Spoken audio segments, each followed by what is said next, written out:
Hello, everybody. Today we're going to get into the world of um, thinking, philosophy, achievement, goals, new ideas, inventions, and all these kind of wonderful things.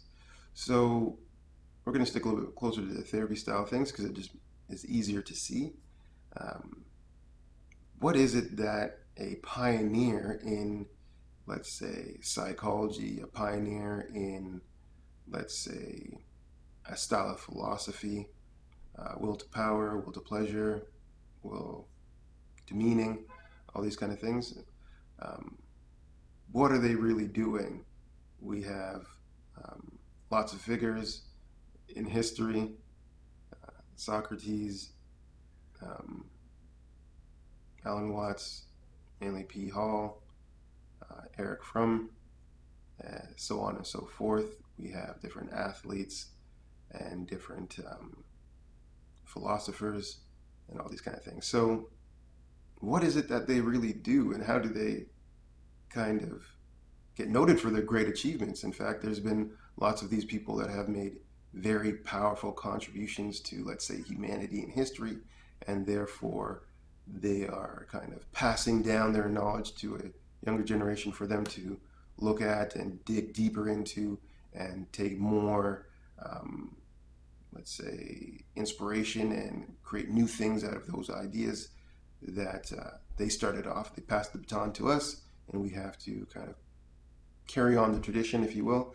of bringing more information out of what they thought, adding ours, and then passing down the baton. So, what is it that we're really doing? I think it's easiest to see when we say that a person takes a stance on life based on multiple experiences, um, or more, I guess appropriately, their passion along with their experiences. Their passion generally helps orient their experiences, and therefore they follow that.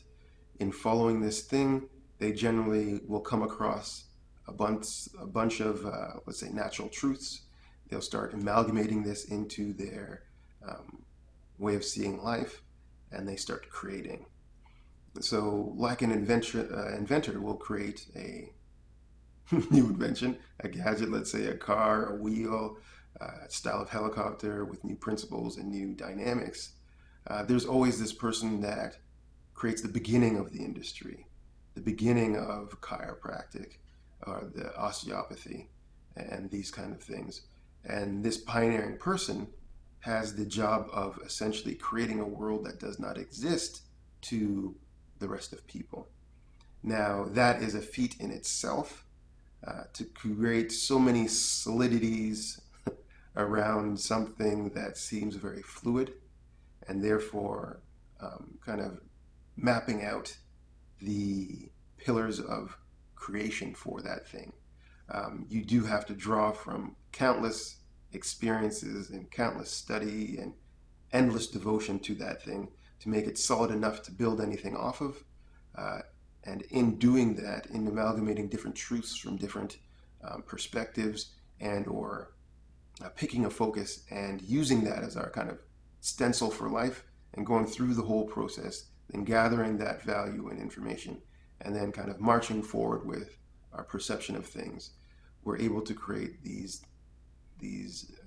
new and powerful ways of essentially solving human problems, if done correctly, or giving light to other humans. And because there's so much truth that ends up being involved in this after such a long pursuit of that passion, then it appeals to a lot of people. A lot of people will go through the challenges that that other person went through, or be able to see the insights that that person did see, and in that way start building now the bigger application of that thing. At one time, there was no doctors the way we know them, the way there was no chiropractors and so forth, the way that we know them. And in this way, the first person takes a lot of burden on their shoulders, but has the original passion behind it. In my opinion, that original creator has um, achieved the ability to wield their art masterfully, and therefore solve many problems with that. To break it down to something a little bit similar, every person has a way of looking at life. when they take on this life very kind of boldly and with their strengths and ability to know that they can continue to learn, and as they go through life, learn from their challenges, learn from other people's challenges, reflect on themselves, and build on their passion. To know that your passion is greater than the lump sum you make in your life is very important for this style of person.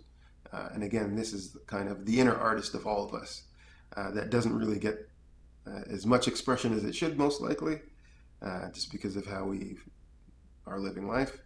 Um, but this has a very powerful act. If you can start to create your own art and follow your own passion and your own rules for life by refining them and not just throwing out the first thing you have or the first thing you come across or the first judgment that you can make, and reevaluating these things as you go through your own life process, you will create your own self philosophy or your own self art.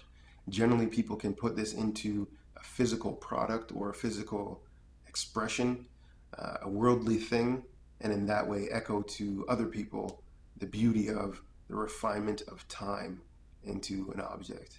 And essentially, one of the things that make great achievements so beautiful is the amount of time that a person puts into it, and the amount of thought, and the amount of gravity and breath that's kind of all isolated into a smaller portion of a way of viewing life. We can say that there's as many realities in life as there are people in living life. And in this way, the condensing down of this thing to truth and wisdom is years and generations and decades of wisdom packaged very tightly. And drawing from that into what they are currently discovering creates a very moving thing to behold.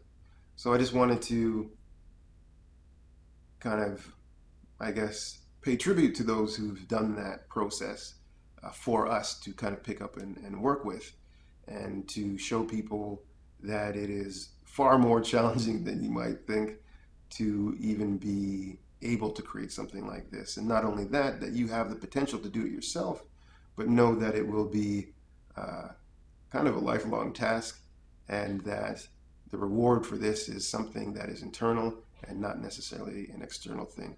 Although you will be able to most likely help many people with your refined version of viewing life,